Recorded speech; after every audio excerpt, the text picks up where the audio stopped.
Nike didn't just drop a Caitlin Clark commercial. They made a decision. A quiet one. A calculated one. And once you see it, you can't unsee it. Because this wasn't about a sneaker. It wasn't even about sales numbers, views, or hype. This was about hierarchy. About who actually moves the culture of women's basketball right now, and who doesn't.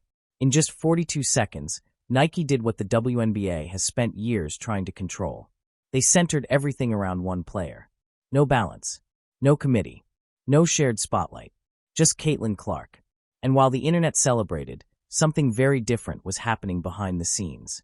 Veterans were watching. Executives were recalculating. And one superstar in particular was realizing that the ground under her feet might be shifting. Because when a rookie breaks records without even having a signature shoe, while a reigning MVP watches her momentum stall, that's not coincidence. That's the market talking. And what it said was loud. But that wasn't even the most unsettling part. The real shock was how effortless it all looked. This Caitlin Clark Nike ad didn't feel like marketing. It felt like a statement. From the opening frame, everything about it was intentional. The pacing was calm. The visuals were cinematic. The tone wasn't loud or desperate. It didn't try to convince you Caitlin Clark mattered. It assumed you already knew. That's a critical difference. Nike didn't surround her with slogans. They surrounded her with symbolism. Subtle nods. Confident silence. A player lacing up, locked in, like the world was already hers and she was just deciding how to use it. That's not how brands treat prospects. That's how they treat pillars. Nike has been doing this long enough to know what they're signaling. When they invest this level of production, this level of placement, this level of timing, they're not chasing attention. They're forecasting dominance. The ad wasn't built for WNBA fans alone. It was built for casual viewers. For people who don't follow box scores, don't know rosters, and don't care about legacy debates. People who respond to presence. And Clark has it. The cameos weren't random. The setting wasn't random. Even the release timing wasn't random. Nike doesn't spend like this unless they expect long-term returns. Not clicks. Not likes. Cultural ownership. This is the same company that aligned itself with Michael Jordan before the world fully understood what Jordan would become. They don't guess. They project. And in this projection, Caitlin Clark isn't just another star. She's the center of gravity. But what made this ad truly disruptive wasn't what it showed. It was what it replaced. Because while Clark's commercial dominated feeds and timelines, something else faded quietly into the background. A campaign that once carried enormous weight. A player who had already been crowned, already been invested in, already been given the full rollout. And that's where this story turns. Because before Caitlin Clark became Nike's future, Aya Wilson was supposed to be its present. And that changes everything. Before Caitlin Clark ever stepped onto a WNBA floor, before the sold-out arenas, before the viral logo threes, before Nike even whispered her name into a boardroom conversation, there was already a player positioned as the future. That player was Aya Wilson. And for a long time, it made perfect sense. Aya Wilson wasn't just great. She was dominant. Multiple MVPs, championships, defensive presence, leadership, consistency. The kind of resume executives love because it feels safe, earned, bulletproof. Nike didn't stumble into a partnership with Aya Wilson. They committed to her. They spent years building her signature line. 2 full years of development, revisions, testing, branding, and storytelling. This wasn't rushed. This wasn't reactive. This was Nike doing what Nike does best when they believe in an athlete long-term. The A1 shoe launch was meant to be a landmark moment. And at first, it was. The pink Aura colorway sold out almost instantly. 5 minutes. Headlines followed. Resale prices doubled. Social media buzzed. Interviews poured in. For a brief moment, Aya Wilson stood exactly where every brand wants their athlete to stand. At the center. She wasn't just the best player in the league. She was the face of its merchandise. The proof that WNBA stars could move product, create demand, and hold attention. Nike treated her like royalty. Creative control. Custom logos. Meaning baked into every detail. The messaging was clear. This shoe wasn't just a product, it was her story.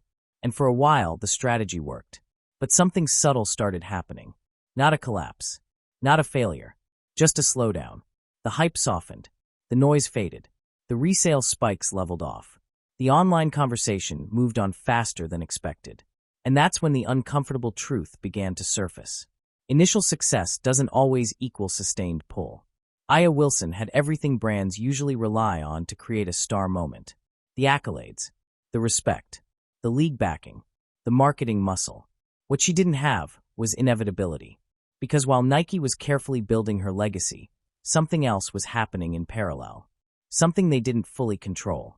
A player they hadn't finished building, yet was already being chosen by the audience. Caitlin Clark didn't arrive with a polished brand rollout. She arrived with momentum that didn't need permission. College gyms already felt like pro arenas when she played. Television numbers didn't need explanation. Tickets sold before marketing campaigns even launched. And that difference matters. Because brands can create awareness, but they cannot manufacture obsession. Aya Wilson's success was earned, structured, and deliberate. Caitlin Clark's was chaotic, organic, and unavoidable. That's not a knock on Aya. It's a reality check about how modern attention works. By the time Nike finished perfecting the A1 rollout, the market had already started drifting. Not away from Aya's talent, but towards something new, something louder, something that casual fans felt they had to see. And this is the part that makes the situation sting. Aya Wilson did everything right. She followed the system. She waited her turn. She delivered championships. She gave the brand time. She trusted the process. And still, the spotlight didn't stay. Because the spotlight doesn't follow effort. It follows gravity. And gravity was already shifting. But the real shock hadn't even happened yet. Because Nike wasn't about to slow things down to preserve balance. They were about to accelerate. And when Caitlin Clark's campaign finally dropped, it didn't just compete with Aya Wilson's moment. It erased the comparison entirely. This is where the conversation gets uncomfortable. Because feelings don't matter here. Effort doesn't matter. Resumes don't matter. Only behavior does. Sales behavior. Audience behavior. Market behavior. And the market was crystal clear. When Aya Wilson's A1 launched, the headlines focused on the sellout time. 5 minutes. That number sounded impressive, and on paper it was. But what didn't get nearly as much attention was what happened after those first 5 minutes. Because in the sneaker world, the real test isn't how fast something sells out once. It's how long people keep chasing it. Initial drops are often driven by hype cycles, loyal fans, and controlled supply. Sustained demand is different. Sustained demand means people keep looking, keep buying, keep paying more than retail weeks later. That's where the momentum started to flatten. The resale spike cooled faster than expected. Online conversation moved on. New drops didn't spark the same urgency. The shoe didn't become a must-have outside of core WNBA fans. And that distinction matters more than people want to admit. Because Nike doesn't just sell to core fans. They sell to everyone else. Then Caitlin Clark's release hit. And this is the part that flipped everything upside down. Clark didn't even launch a signature shoe. Let that sink in. No custom-built silhouette. No long development cycle. No years of storytelling baked into the product. Just a special edition Kobe Pro PE tied to her image. And yet, the shoes vanished in under a minute. Not 5 minutes. Not a controlled sellout. Under 60 seconds. Resale prices exploded immediately. Not by tens of dollars, but by hundreds. Secondary markets lit up like a warning flare. People who didn't even watch the WNBA were scrambling to get a pair. This wasn't about design. It was about attachment. The shoe didn't matter as much as who it represented. That's the reality that brands live and die by. Aya Wilson's A1 was a great product supported by a great story. Caitlin Clark's shoe was a symbol. And symbols move faster than products ever can. This is where the gap became impossible to ignore. Nike could pour millions into developing a signature shoe, crafting a message, and controlling the rollout, and still struggle to generate the same urgency that Clark created effortlessly. No press tour. No heavy interviews. No forcing the narrative. The audience did the work for her. That's when Nike's internal calculus changed. Because brands don't argue with numbers. They don't debate feelings. They don't protect legacies. They follow velocity. And velocity was pointing in one direction.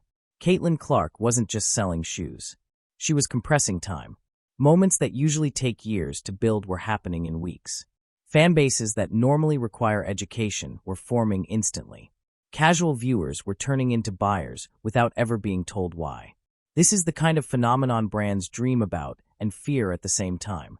Dream about because it prints money. Fear, because it's uncontrollable. And once Nike saw that contrast clearly, 5-minute sellouts versus 60-second chaos, the decision was already made. Not emotionally.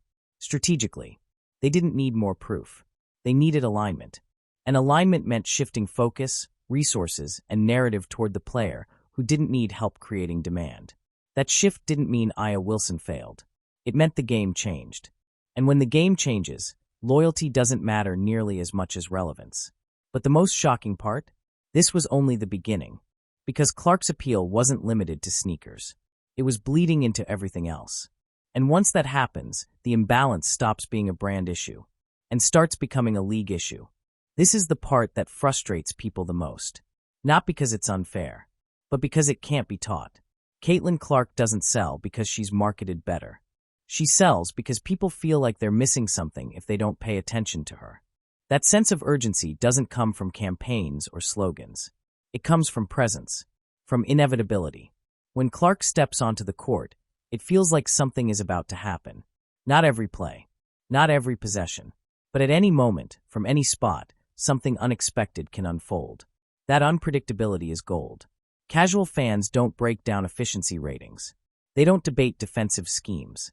They respond to moments, to highlights that travel faster than explanations ever could. Clark creates moments, and she does it without asking anyone to notice. That's the difference between organic pull and manufactured hype. Manufactured hype needs maintenance. It needs reminders. It needs press cycles, influencer rollouts, coordinated messaging. The second that effort slows, the attention fades. Organic pull feeds itself. One clip leads to another. One moment sparks debate. One game brings in viewers who didn't plan on staying, but do anyway. That's why Clark's influence feels effortless. She doesn't need to dominate the conversation. The conversation finds her. Nike understood this almost immediately once she entered the league. The endorsement numbers weren't a gamble. They were a reflection of what already existed. The attention was there before the contracts were signed. College arenas selling out. Record-breaking TV ratings. Entire sports shows built around her highlights. Those signals are impossible to ignore. This is why Clark doesn't need a signature shoe to move product. The product becomes secondary to the association. Fans aren't buying sneakers. They're buying proximity. A way to feel connected to the energy they see on screen. Aya Wilson's appeal is built on excellence. Clark's appeal is built on anticipation. Excellence is respected. Anticipation is addictive. That addiction is what brands chase. It's also why comparisons feel uncomfortable. Not because one player is better than the other, but because they exist in different emotional lanes. Aya Wilson represents mastery. Caitlin Clark represents possibility. Possibility scales faster. It pulls in younger audiences. Casual fans. People who don't know the league, but know the feeling of wanting to see what happens next. That's why Clark's presence boosts ticket sales even in cities where she's the visiting player. That's why away arenas sell out. That's why viewership spikes regardless of opponent. She's not just part of the game. She is the event. Nike didn't create that. They recognized it. And once a brand recognizes inevitability, they stop trying to shape it. They get out of the way. That's what the Nike ad really showed. Not effort. Not polish. Confidence. Confidence that Clark doesn't need to be introduced. She just needs to be framed. And that realization had consequences far beyond sneaker sales. Because once one player becomes the primary reason people show up, everything else in the ecosystem shifts around them. Marketing, scheduling, media coverage, locker room dynamics. The league stops being the draw. The player becomes it. And that's where tension begins to build. Because leagues are designed to control narratives. Stars like Caitlin Clark make that control impossible. And the moment the league realized that, the balance changed. At some point, excuses stopped working. That moment arrived when the numbers became impossible to spin. Because you can debate talent. You can debate marketing. You can debate fairness. You cannot debate viewership. When Caitlin Clark plays, people watch. When she doesn't, they don't. At least not at the same scale. That pattern has repeated itself too consistently to ignore. And the most uncomfortable part? It doesn't matter who else is on the court. MVPs, champions, all-stars, defensive player of the year candidates, entire super teams. If Clark isn't involved, the ceiling drops. Not a little. Massively. This isn't theory. It's data.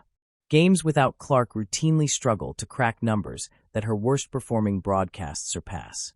That's not an indictment of other players. It's a reflection of audience behavior. Fans aren't tuning in for parody. They aren't tuning in for narratives pushed by press releases. They're tuning in for moments they can't predict. And Clark provides those moments at a frequency nobody else does.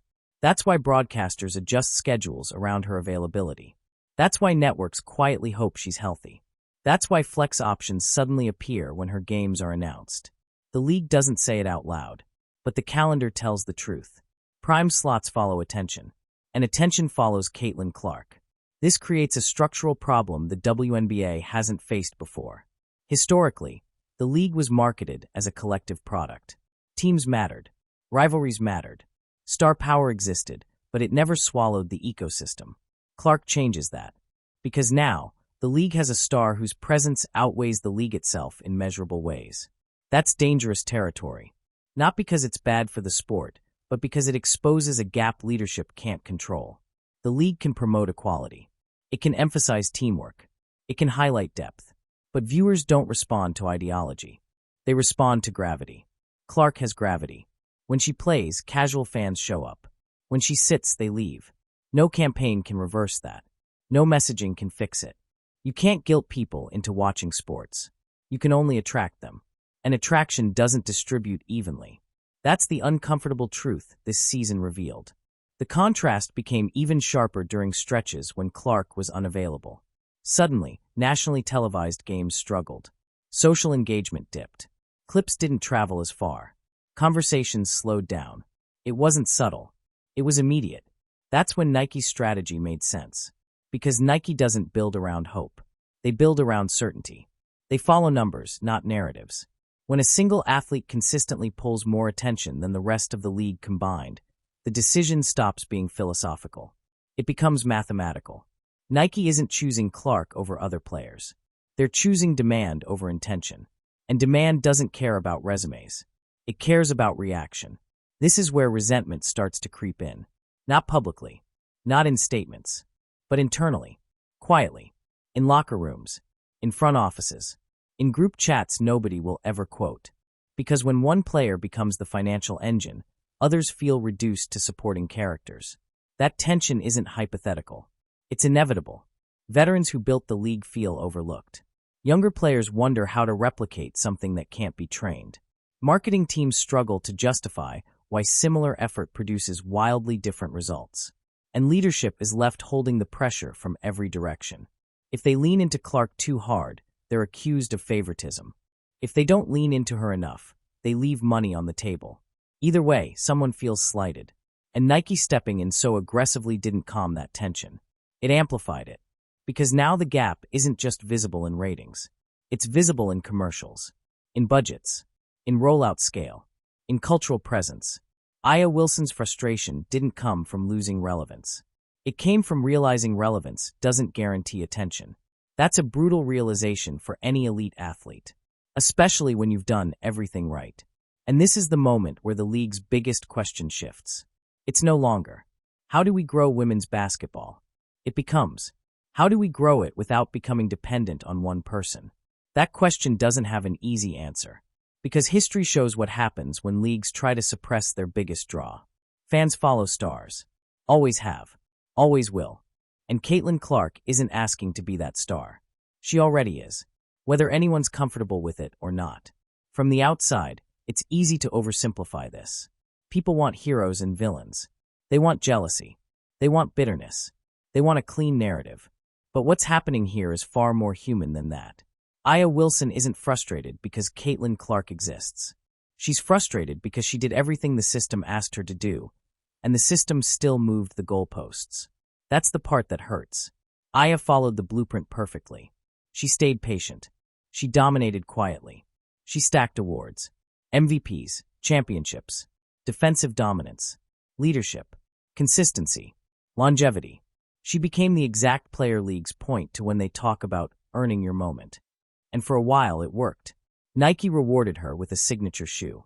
She got the full rollout, the press, the features, the respect. For a brief window, she was the face. Then Caitlin Clark showed up and rewrote the rules without even trying to. That's not something preparation can stop. That's not something hard work can block. That's timing, charisma, range, spectacle, and cultural crossover colliding all at once. And that's what makes this situation so uncomfortable for veterans. Because it forces an ugly realization. Merit doesn't always win attention.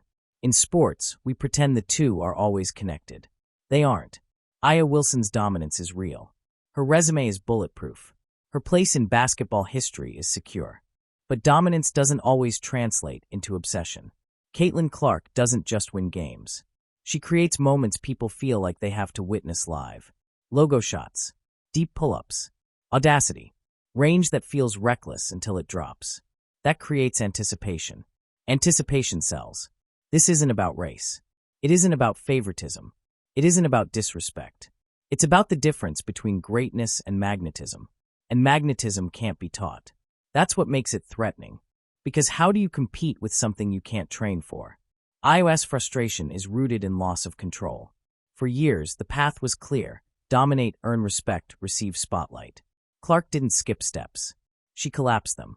She compressed what normally takes a decade into months. That destabilizes hierarchies. And when hierarchies break, tension follows. Inside locker rooms, players start asking quiet questions. Why her? Why now? Why that level of investment? Not because they hate Clark, but because they see opportunities slipping away. Endorsements are finite. Campaigns are finite. Attention is finite. When one player absorbs an outsized share, others feel the vacuum immediately. And the league can't admit this publicly. They have to protect harmony. But harmony doesn't erase economics. Nike didn't just amplify Clark. They confirmed what the numbers were already saying. That's what stings the most. Because it validates the fear that the market sees value differently than the game does. And for veterans, that feels like betrayal. Especially when they were told for years that loyalty, patience, and performance would be rewarded evenly. Aya Wilson's reaction isn't anger. It's grief. Grief for a system she believed in. Grief for a moment she thought she had secured. Grief for realizing that doing everything right doesn't guarantee you'll be the center of attention when the next wave arrives. And that grief doesn't disappear just because someone else deserves success. Both things can be true at once. Clark deserves her spotlight. Aya deserves her respect. The problem is the spotlight doesn't split cleanly. It never has. This is where leagues get tested. Do they try to artificially rebalance attention? Or do they accept imbalance as the cost of growth? The wrong move creates resentment. The right move creates dependency. There is no painless option. And that's why this situation isn't going away. It's not a phase. It's not media noise. It's not manufactured drama. It's structural. And once structures crack, they don't snap back easily. Nike never announced a shift. They didn't hold a press conference. They didn't release a statement. They didn't downgrade anyone publicly. They didn't have to. Because Nike's real language isn't words. It's budget. It's placement. It's timing. It's who gets the full machine behind them. And who doesn't. And in this moment, Nike spoke louder than it ever could with a quote. The Caitlin Clark campaign wasn't just bigger. It was deliberate. Every detail told a story. The length of the commercial. The cinematic tone. The cameos. The rollout window. The platforms it aired on. Those choices aren't made casually. They're made in rooms filled with analysts, marketers, cultural strategists, and executives whose entire job is predicting where attention is going next. Nike doesn't guess. They model. And every model pointed in the same direction. Caitlin Clark wasn't treated like a WNBA player. She was treated like a global asset. That's the distinction that matters. Aya Wilson's campaign looked like excellence within the system. Clark's campaign looked like something built outside it. That's a quiet but brutal difference. Nike didn't just sell shoes. They positioned Clark as someone who transcends the league she plays in. That's not accidental. That's strategic. And when a brand as powerful as Nike does that, it rewrites power dynamics instantly. Because now, the league doesn't just need Clark. They have to negotiate with her relevance. Nike's biggest move wasn't the ad itself. It was the comparison they allowed to exist. By letting Clark's campaign coexist alongside others, the gap became undeniable. Fans didn't need analytics. They didn't need breakdowns. They could feel the difference. One ad felt like history being written. The other felt like business as usual. That perception spreads fast. Once fans see hierarchy, they can't unsee it. And Nike knew that. This mirrors something they've done before. Decades ago, when Michael Jordan entered the NBA, Nike didn't wait for league approval to build around him. They didn't ask permission. They didn't hedge. They bet early. They bet big. And they reshaped sports marketing forever. The league eventually caught up, but Nike was already ahead. That's what's happening again. Clark's campaign wasn't about today's sales. It was about tomorrow's dominance. Nike wasn't asking, who is the best player right now? They were asking, who can carry a generation? And their answer was clear. That doesn't mean Aya Wilson was abandoned. It means Nike sees ceilings differently. And Clark's ceiling extends far beyond basketball purists. She connects with casual fans, with kids, with people who don't follow the league week to week, with audiences who only show up for something special. That's the most valuable demographic in sports. Nike understands that better than anyone. And once that decision is made internally, everything else follows. Budgets flow one direction. Creative energy follows. Risk tolerance increases. That's how stars are built. Not through fairness, through belief. The uncomfortable truth is this. Nike didn't create a divide. They revealed one that already existed. And once revealed, it becomes permanent. Because brands don't rewind momentum. They accelerate it. The league now has to operate in the reality Nike just confirmed. A reality where one player has disproportionate gravity. Where comparisons are unavoidable. Where silence feels like resistance.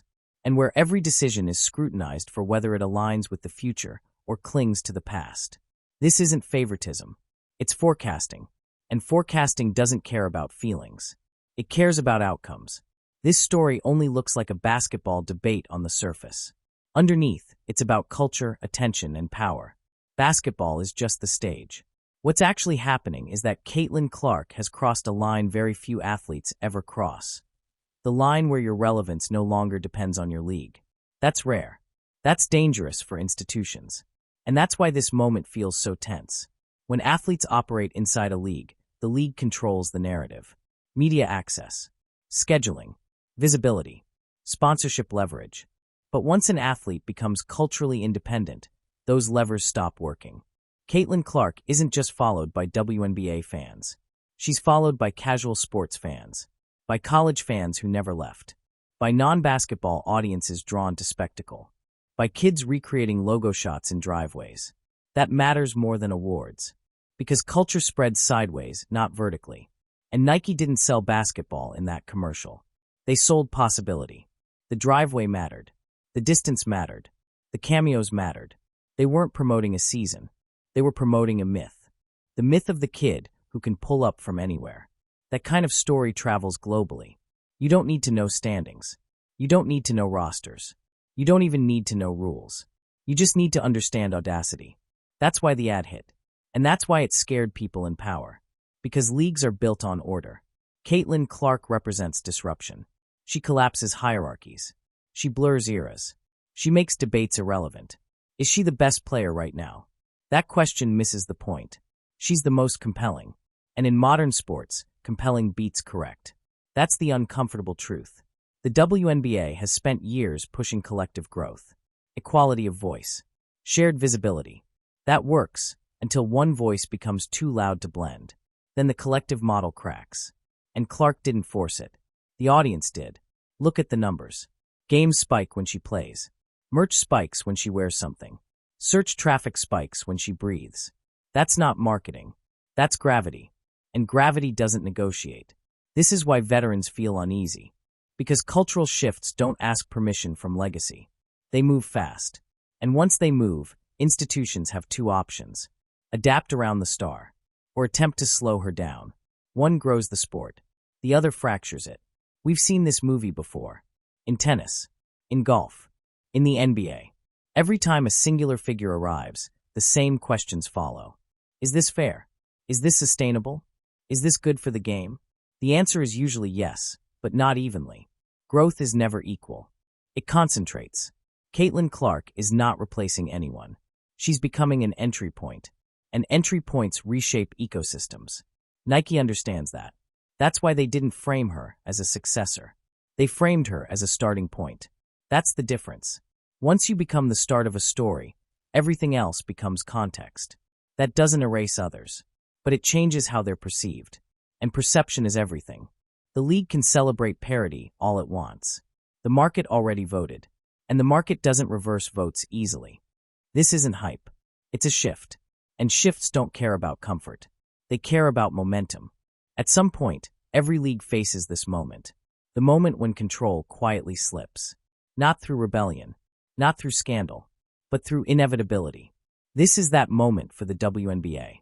Once a player becomes bigger than the system designed to frame her, there is no reset button. You can't rewind awareness. You can't unsee numbers. You can't convince people something isn't happening when they can feel it in real time. Caitlin Clark has already crossed the threshold. The league didn't crown her. Nike didn't crown her. The audience did. And audiences are the only authority that matters in the long run. The danger for the league isn't that Clark is popular. The danger is that she doesn't need permission anymore. When she draws viewers independently, the league loses leverage. Scheduling leverage. Marketing leverage. Negotiation leverage. That doesn't make Clark disloyal. It makes her powerful. And power reshapes relationships. If the league tries to slow her down, it looks petty. If they over-accommodate her, it looks unequal. If they pretend nothing has changed, they look out of touch. That's the trap. There is no neutral path forward. Every decision will be interpreted through the lens of this shift. More national TV games? Favoritism. Fewer? Suppression. More media focus? Bias. Less? Resistance. The league didn't create this tension, but now they have to manage it. And management requires honesty. The WNBA was built on collective storytelling. Caitlin Clark represents individual mythology. Those two models don't naturally coexist. They have to be intentionally aligned. And alignment requires admitting reality. The reality is that stars grow leagues faster than balance ever has. But they also destabilize internal harmony. That's the price. The question isn't whether the league can survive this. It can. The question is whether it can evolve fast enough. Because if it doesn't, the ecosystem around Clark will grow without it. Brands will attach directly to her. Media will follow her schedule, not the league's. Fans will show up for her moments, not standings. That's how alternative power structures form. Not through rebellion, but through convenience. And once those structures exist, they don't disappear. They become options. That's what institutions fear most. Options reduce control. The NBA experienced this with LeBron. Golf experienced this with Tiger. Tennis with Serena.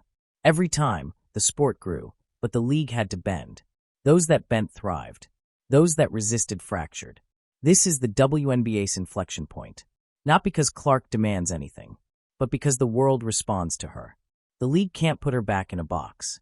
And if they try, the box becomes the problem. This moment will define leadership. Not through statements, through adaptability. Because stars don't break leagues. Inflexibility does. What's happening with Caitlin Clark doesn't end with her. That's the part most people miss. This isn't a one-player story. It's a precedent. And precedents reshape behavior across an entire ecosystem. From this moment forward, every young player entering the WNBA will study Caitlin Clark's path. Not just how she plays, but how she's positioned. They'll notice what worked. They'll notice what didn't. And most importantly, they'll notice who really held the power. For years, the unspoken rule was simple. You build your resume inside the league, and the market follows. Clark flipped that. She built cultural dominance before the league could fully frame her. That changes how the next generation thinks. Future stars won't wait quietly for recognition. They won't assume parity. They won't rely solely on league channels. They'll think in terms of brand independence, personal storytelling, direct fan connection, platform-first visibility. That's a massive shift. Because when athletes control their narrative early, leagues lose the monopoly on relevance. And that forces adaptation. Endorsement hierarchies will change first. Brands will no longer ask, who's the best player? They'll ask, who moves attention? That's a different filter. It favors audacity, visibility, memes, moments, not just efficiency. That doesn't devalue greatness. It reframes value. Aya Wilson represents excellence perfected inside the system. Caitlin Clark represents a new model, one where the system has to catch up. Both can coexist. But the balance of leverage has shifted. The WNBA will need to rethink how it markets stars. Not flatten them. Not equalize them artificially. but amplify individuality without alienating veterans. That's difficult, because equity and stardom pull in opposite directions. One spreads resources, the other concentrates them. The league will have to decide which friction it prefers, internal tension or external irrelevance. Because if the league resists star power, fans won't. They'll follow the stories that excite them. Always have. Always will. This moment also reshapes negotiations. Future CBA talks will reference Clark indirectly. Not by name, but by example. When one player's off-court value dwarfs her league compensation, it changes leverage dynamics for everyone. Even players who don't draw Clark-level attention benefit, because ceilings rise once one person breaks through. That's how change happens. Quietly. Then suddenly. The league is standing at the edge of that suddenly moment. And whether they lean into it or fight, it will determine the next decade. This isn't about choosing Caitlin Clark over anyone else. It's about recognizing what the market already chose. And markets don't respond to fairness arguments. They respond to feeling. And right now, Caitlin Clark makes people feel something. That's not a flaw. That's an opportunity. If handled correctly, this could be the greatest growth phase the WNBA has ever seen. If mishandled, it becomes a fault line that never fully heals. The story isn't finished. It's just beginning. Years from now, when people talk about when the WNBA truly shifted, this won't be remembered as just a Nike commercial. It will be remembered as the moment the balance of power became visible. Not announced, not debated, exposed. Because this wasn't about sneakers. It was about leverage. Caitlin Clark didn't demand special treatment. She didn't campaign for favoritism. She didn't call anyone out. She simply existed at the intersection of talent, timing, and attention. And the world responded. Nike didn't create her influence. They confirmed it. The league didn't lose control overnight. It realized it never fully had it. And veterans weren't disrespected. They were confronted with a truth sports never likes to admit out loud. The market doesn't reward effort. It rewards obsession. That's why this moment matters. Because it forces uncomfortable questions. Can a league built on collective identity survive the rise of a singular star? Can equality coexist with inevitability? Can leadership adapt fast enough when culture moves faster than policy? Those questions won't be answered in press conferences. They'll be answered in actions. In scheduling. In marketing. In future deals. In who gets amplified and who feels left behind. Caitlin Clark didn't break the system. She stress-tested it, and the cracks were already there. This is what growth looks like before it becomes normal. Messy, uncomfortable, unavoidable. The WNBA is bigger than it's ever been, and that's because of moments like this. Moments where attention concentrates instead of spreading evenly. Moments where narratives collide. Moments where the old rules stop working. Whether this becomes a golden era or a fractured one depends on what happens next. But one thing is already clear. There is no going back. Not to quieter arenas. Not to lower expectations. Not to pretending stars don't matter. Caitlin Clark isn't the future of women's basketball by herself. But she's the signal that the future has arrived. And once a signal is received, you can't ignore it. If you want real breakdowns like this, not headlines, not narratives, not recycled takes, but the real power moves happening behind the scenes, this is where you need to be. Subscribe to Basket Now. We don't just talk about what happened. We explain why it mattered and what's coming next. Because in modern sports, the biggest plays don't always happen on the court. They happen before the whistle ever blows. Backhand index pointing down, subscribe now and stay ahead of the story.